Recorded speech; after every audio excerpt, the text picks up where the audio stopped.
Hi, friends. It's Tuesday again, so that means you guys get to hear me ramble on for a little bit about Nintendo tables. This week we're looking at my Nintendo Space Fever. This is the color monitor version, and it is also a American model, which is a little bit harder to come across. You don't really see them too often. So, as you can see, all the instructions are in English, unlike the Japanese one I showed last week. Actually put a really nice coin mech on that.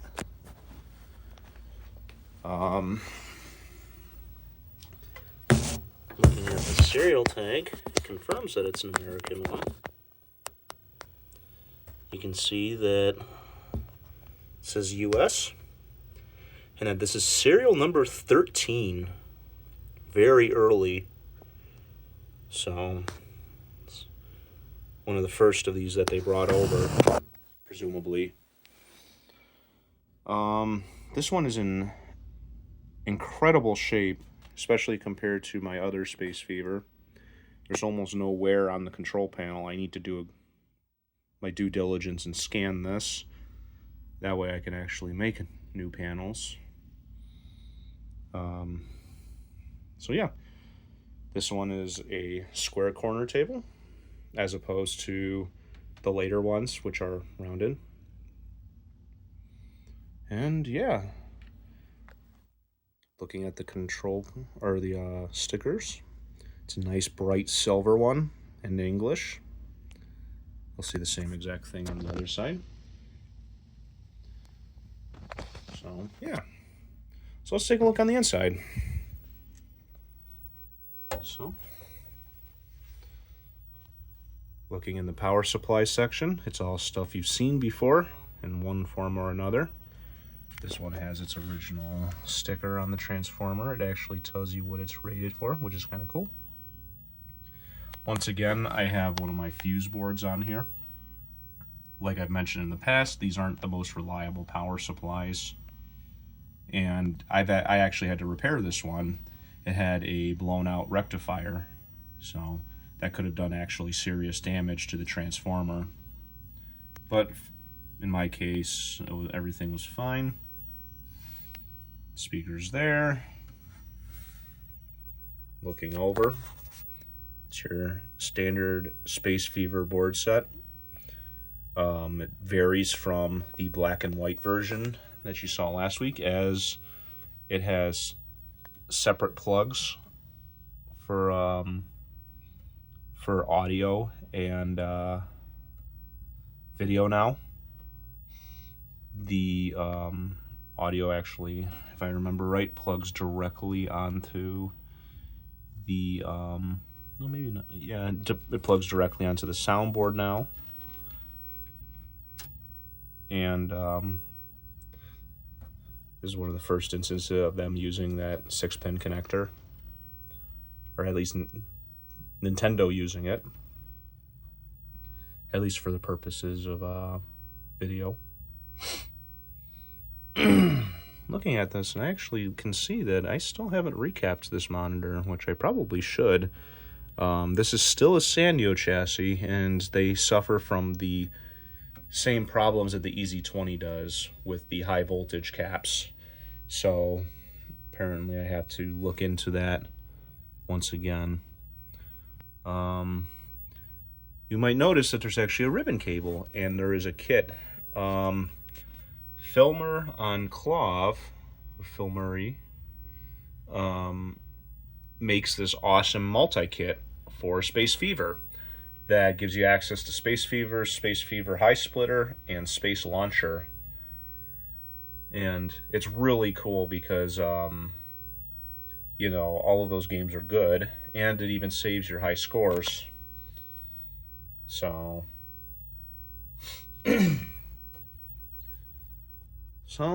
moving on. I'll actually show you the multi-kit in just a minute. Looking at the instruction cards, you can actually see that it's in English, unlike the other ones. I can actually read this one. which is pretty cool.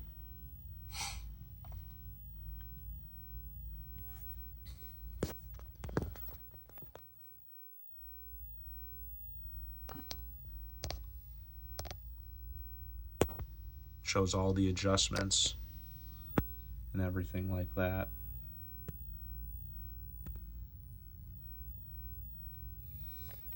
All right, so let's move on. We're gonna move on straight to the gameplay. I don't have a whole lot to show. Oh, you know what? There's one thing I will point out. You might actually notice that unlike the black and white Space Fever table, the soundboard is actually mounted to the bottom of the monitor instead of having its own separate mount. As far as I'm aware, that separate mount was only for the black and white models. So yeah. You might also notice that I've replaced the locks on it. These used Takagen 200 locks originally, as far as I can tell. I do not have one next to me, so otherwise I do not have one next to me. Otherwise, I would show you. But in order to make this cam lock work, I actually had to drill a hole into the action so I can add a bolt, so that way the table can operate as it's supposed to. Anyway, let's put this down and play a game. All right, we're gonna hook up my camera mount here. Sorry, this is a little bit rushed. It's mainly because I have less to show this time around, because you guys have kind of already seen everything with the table itself. It's not too much different than the black and white ones. So, all right. So there's 3 games, just like Space Fever High Splitter.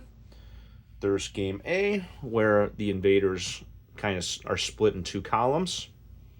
There's game B, where it's the invaders spawn in one line at a time. And there's game C, which is just normal Space Invaders. So we're gonna play a little bit of this. And hopefully I won't embarrass myself too much.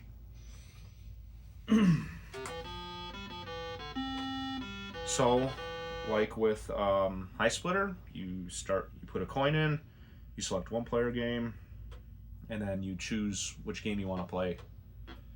We're going to start with game A.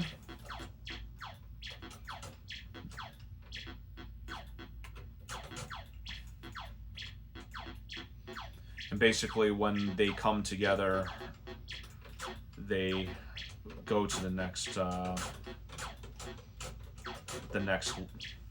row down.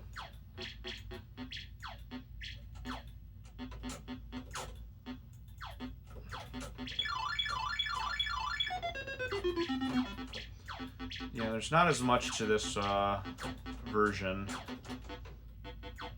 unfortunately. It's just, at least to me, Space Invaders.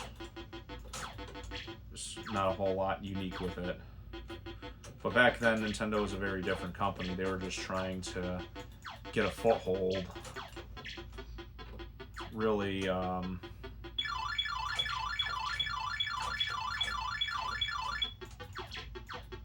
really try to get in on the really emerging video game market at the time. And with as popular as Space Invaders was, it made a lot of sense for them to make their own take on it.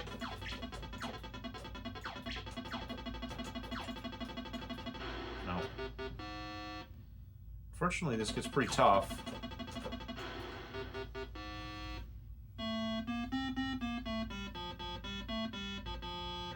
Alright, so that was game A. We're going to start game B now. Once again, it starts with one line, and then the next line comes in a little bit later.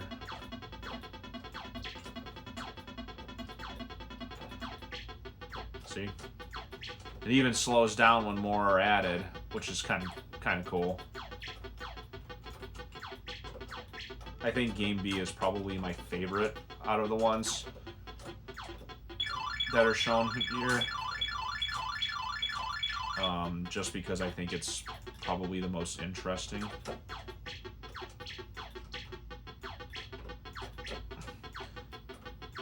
I also just like the whole idea with Space Fever where they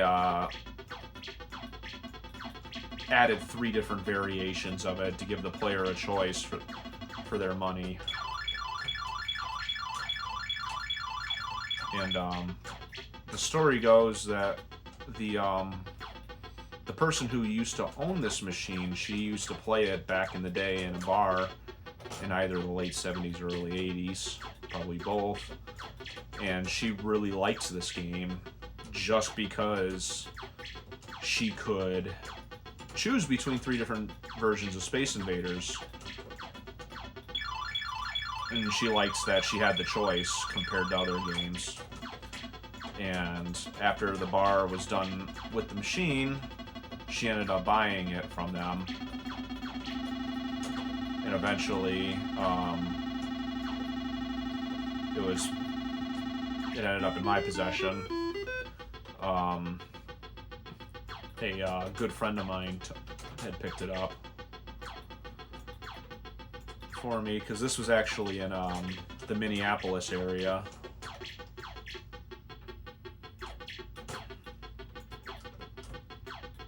So, but this game was actually kind of important for me because, you know, this was back when I was really starting to get into the Nintendo collection.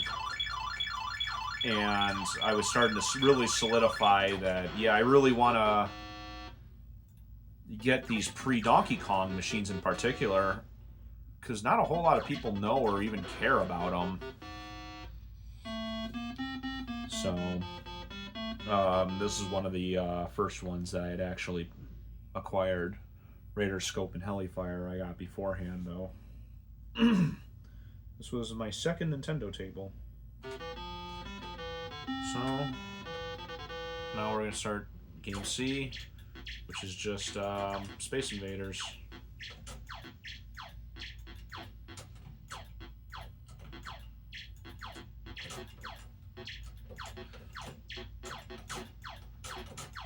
I do really like the sound in this game. It has a nice... It uses both the 8035 MPU that they used in games like Donkey Kong for sound, as well as the 76477. I couldn't tell you which sounds are used which, or which sounds are used where, but it was kind of interesting how they did it.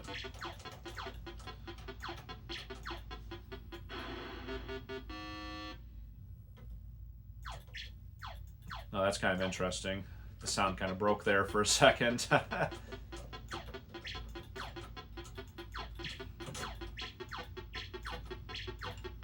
Interestingly enough, this is Filmer's multi-kit, and he has a different free play implementation than I do. It's not that much different in functionality. The notable difference is that he prints free play in the top right corner, and I omit that because I didn't think it to be necessary. That, and I didn't want to have to find the program space to do it.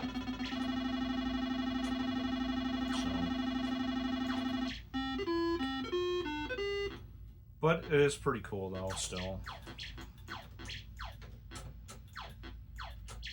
It is one of the few games that I have on free play that have free play all as one word.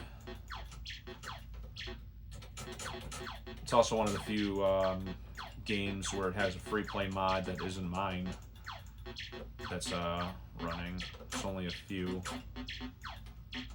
Bubble Bobble being one of them upstairs.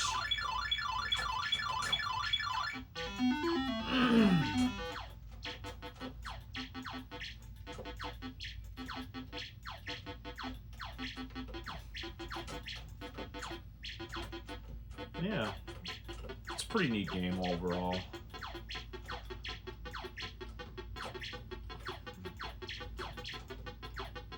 I also love, I'm a big fan of how good shape this machine is in.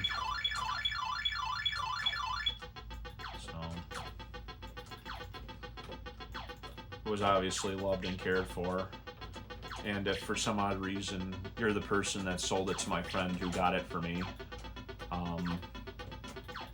want to let you know that I love this machine to death, and I want to make sure it's taken care of. Although I doubt you'd see this video. So, but on the odd chance.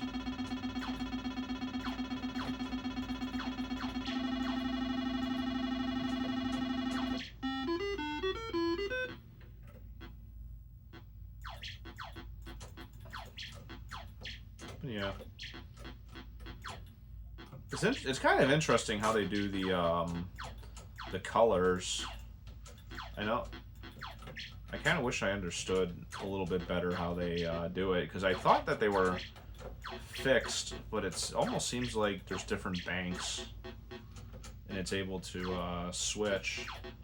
That, or maybe it is fixed, and it's just that the positioning is kind of odd. Oh no, it's just the positioning. I understand it now.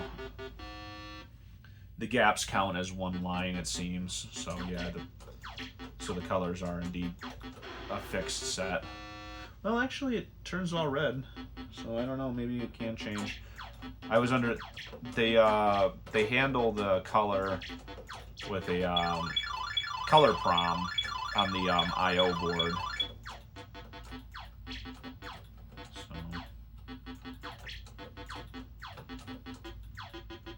I'm just gonna.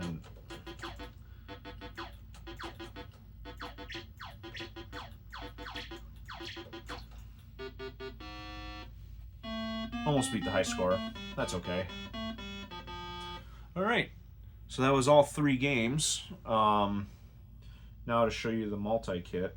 If you hold down the 1 and 2 player start button, it'll actually take you to this menu, which is pretty cool.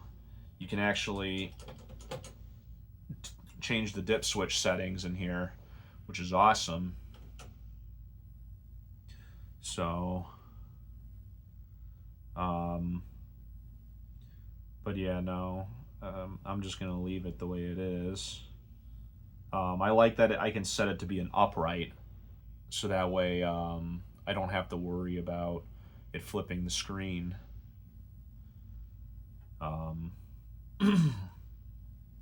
I should actually make an upright patch for the Space Fever. That way, and add it to my GitHub. But I don't know. That's something to look into at a later time. I don't really feel like doing that. But my favorite game on this kit is actually Space Launcher. This is such an underrated and fun game. It's really neat because you're a ship on the bottom, and you basically land the ship kind of like in Frogger, and you come back down while they're shooting behind you. I'll probably show this a little bit later. So, but for now, that's really it. Thanks for watching. Hope you found this interesting, made me learn something, and I hope you have a good one. Bye now.